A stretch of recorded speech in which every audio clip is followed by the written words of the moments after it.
ವಿದ್ಯಾರ್ಥಿ ರಾಘವೇಂದ್ರನ್ನ ಈ ಬಾರಿ ಮಿನಿಮಮ್ 3 ಲಕ್ಷ ಓಟ್ನಲ್ಲಿ ಗೆಲ್ತಾರೆ ಅವ್ರಿಗೆ ಗೊತ್ತು. ಅವರಿಗೆ ಡೆಸ್ಪರೇಷನ್ನಲ್ಲಿ ರಾಹುಲ್ ಗಾಂಧಿ ಅವರು ಕರ್ಕೊಂಡು ಬಂದಿದ್ದಾರೆ.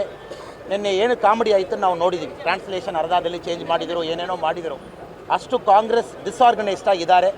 ಖಂಡಿತವಾಗಿ ಶಿವಮೊಗ್ಗದಲ್ಲಿ ರಾಘವೇಂದ್ರ ಅವರು ಜನಪ್ರೀತಿ ಎಲ್ಲ ಕಡೆ ನೋಡ್ತೀವಿ. ಮಿನಿಮಮ್ 3 ಲಕ್ಷ ಮಾರ್ಜಿನ್ನಲ್ಲಿ ಗೆದ್ಕೊಂಡು ಬರ್ತಾರೆ. ಪ್ರಜ್ವಲ್ ಪ್ರಕರಣದಿಂದ ಏನಾದ್ರು ವೇಗಕ್ಕೆ ಹಿಂದೆ ಬಿತ್ತ ಬಿಜೆಪಿ ವೇಗಕ್ಕೆ ಪ್ರಜ್ವಲ್ ಇಶ್ಯೂ ಆದ ನಂತರ ಬಿಜೆಪಿ ಇಲ್ಲ, ನಮ್ಮ ಪ್ರಕಾರನ ನಾವು ಯಾವ ದಾರಿಯಲ್ಲಿ ಹೋಗಬೇಕೋ ನಾವು ಹೋಗ್ತಾ ಇದ್ದೀವಿ. ಇದ್ರ ಬಗ್ಗೆ ಅಮಿತ್ ಶಾಜಿ ಸಾಹೇಬರು ಎಲ್ಲರೂ ಕೂಡ ಭಾಳ ಸ್ಪಷ್ಟವಾಗಿ ಹೇಳಿದರು. ನಾವು ಯಾವ ಇನ್ವೆಸ್ಟಿಗೇಷನ್ ಕೂಡ ಅಡ್ಡಪಡಿಸ್ತಾ ಇಲ್ಲ.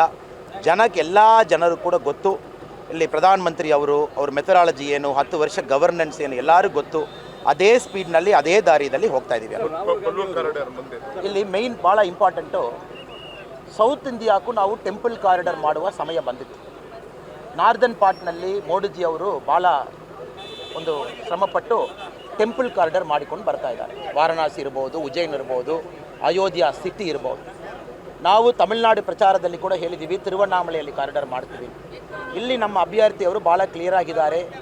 ಕರ್ನಾಟಕದಲ್ಲಿ ಕೊಲ್ಲೂರು ಕಾರಿಡಾರ್ ಮಾಡುವ ಸಮಯ ಬಂದಿತ್ತು. ಕೊಲ್ಲೂರು ಒಂದು ಕಾರಿಡಾರ್ ಮಾಡಿ ಇಲ್ಲಿ ಮೋದಿ ಅವರೇ ಕರ್ಕೊಂಡು ಬಂದು ದೇವಿಯವರು ದರ್ಶನ ಮಾಡಿಸಿ, ದೇವಿ ಖಂಡಿತವಾಗಿ ಮೋದಿ ಅವ್ರಿಗೆ ಕರೀತಾರೆ. ಖಂಡಿತವಾಗಿ ಕೊಲ್ಲೂರು ಕಾರಿಡಾರ್ ಇಲ್ಲಿ ಆಗ್ತದೆ. ಅದಕ್ಕೆ ನಾವೆಲ್ಲ ಜನರಲ್ಲಿ ಕೂಡ ಬೇಡಿಕೆ ಮಾಡ್ತಾ ಇದ್ದೀವಿ. ಬೈಂದೂರು ಕ್ಷೇತ್ರದಲ್ಲಿ 1 ಲಕ್ಷ ಮಾರ್ಜಿನ್ ಬೈಂದೂರು ಮಾತ್ರ ಕೊಡಬೇಕು. ಅಷ್ಟು ಪ್ರೀತಿ ಇದೆ. ಇಂಟರ್ನ್ಯಾಷನಲ್ ಡೆಸ್ಟಿನೇಷನ್ ಆಗಿ ಕೊಲ್ಲೂರು ಚೇಂಜ್ ಆಗ್ತದೆ. ಒಂದು ಪಕ್ಕಾ ಪ್ಲ್ಯಾನ್ ನಮ್ಮ ಕೈನಲ್ಲಿ ಇದೆ. 100% ನಾವು ಮಾಡಿಯೇ ಮಾಡ್ತೀವಿ.